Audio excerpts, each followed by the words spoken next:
Hello friends, स्वागत है आपका सिविल मेस कंस्ट्रक्शन में।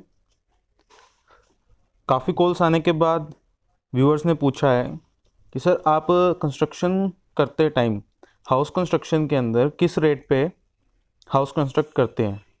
तो ये टॉपिक जो मैंने बनाया है ये है हाउस कंस्ट्रक्शन के लिए कंस्ट्रक्शन कॉस्ट ऑफ 1700 या 500 स्क्वायर फीट हाउस। तो ये पर स्क्वायर फीट के लिए रहेगा हाउस कंस्ट्रक्शन के लिए। तो हमारे चैनल को सब्सक्राइब करना ना भूलें। तो सबसे पहले जो बात है वो यही है कि हमारे टू टाइप के स्ट्रक्चर होते हैं। फर्स्ट होता है load bearing structure and second होता है हमारे पास फ्रेम स्ट्रक्चर। अब लोड बियरिंग स्ट्रक्चर में क्या किया जाता है कि सबसे पहले ब्रिक कंस्ट्रक्ट की जाती है एंड उसके बाद आपकी स्लैब कास्ट कर देंगे। लेकिन जो एक इंजीनियर होता है वो सबसे पहले क्या करेगा, आपकी फुटिंग डिज़ाइन करेगा, फिर उसके ऊपर आपके कॉलम रहेंगे, देन आपकी स्लैब कास्ट होएगी। फ्रेम स्ट्रक्चर के अंदर जो लोड का ट्रांसफॉर्मेशन होता है वो स्लैब से बीम के ऊपर, फिर बीम से कॉलम एंड कॉलम से फुटिंग के ऊपर चला जाता है।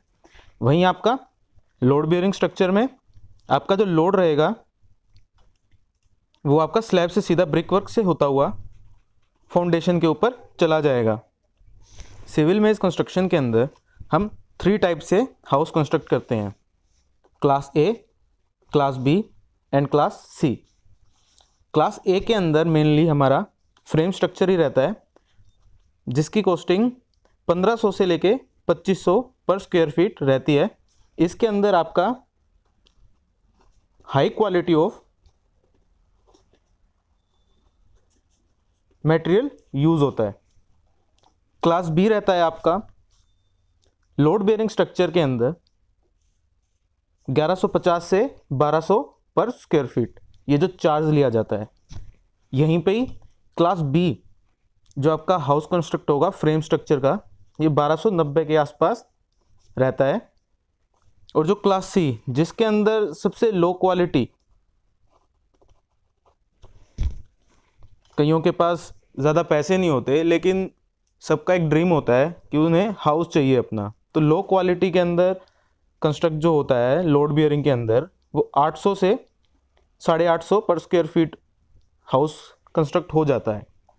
प्लस इसी के अंदर फ्रेम स्ट्रक्चर 1000 के आसपास पर स्क्वायर फीट आपका चार्ज किया जाएगा। अब बात आती है कि किसी के पास पैसे नहीं है लेकिन उसको थोड़ी बहुत नॉलेज है कि हाउस कंस्ट्रक्ट कैसे होगा और वो खुद से बिना किसी ठेकेदार की यानी बिल्डर की मदद से खुद से ही अपना घर बनाना चाहते हैं। तो इसके अंदर आपका 1100 से 1200 रुपीज़ पर स्क्वायर फीट रहेगा जिसके अंदर आप अच्छा क्वालिटी लगा सकते हैं और आपका घर कंस्ट्रक्ट हो जाएगा। अब बात करते हैं क्लास ए के अंदर मैंने 2500 पर स्क्वायर फीट क्यों लिखा है। तो जो हमारे बंगलोज होते हैं, विलाज होते हैं जिसके अंदर high quality of material use किया जाता है तो ये 4500 रुपीज़ पर स्क्वायर फीट पे भी जा सकता है।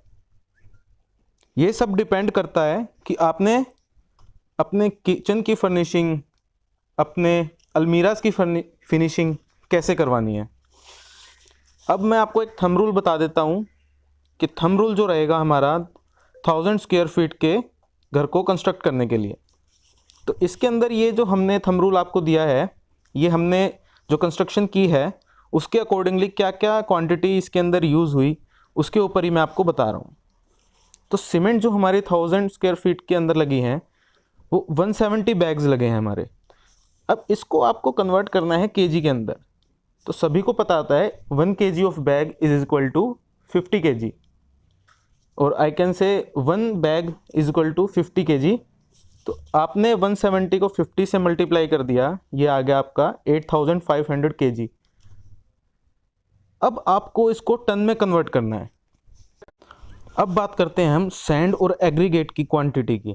तो सैंड और एग्रीगेट की क्वांटिटी का एक थंब रूल होता है हमारा जिसके अंदर आपको 3 से मल्टीप्लाई कर देना है। जो आपका टन में क्वांटिटी आई है सीमेंट की जो टन में क्वांटिटी आई है आपको 3 से मल्टीप्लाई कर देना है एंड एग्रीगेट की क्वांटिटी को भी फाइंड आउट करने के लिए 3 से मल्टीप्लाई कर देना है। तो यहाँ पे आ गया आपका 25.5 टन कि आपका सैंड और एग्रीगेट इतना यूज़ हो जाएगा।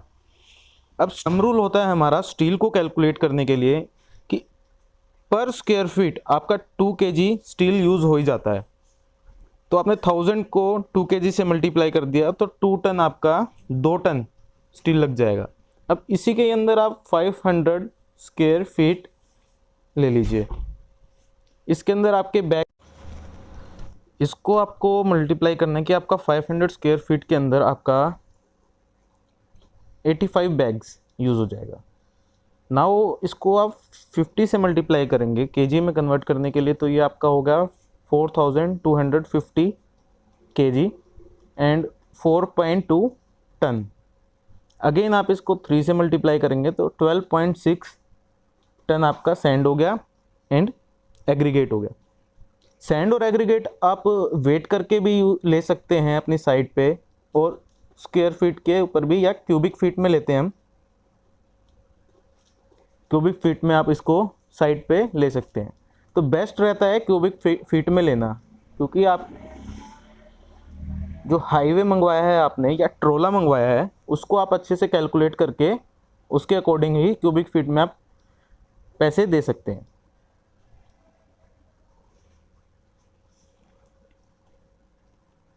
तो नेक्स्ट वीडियो में रहेगा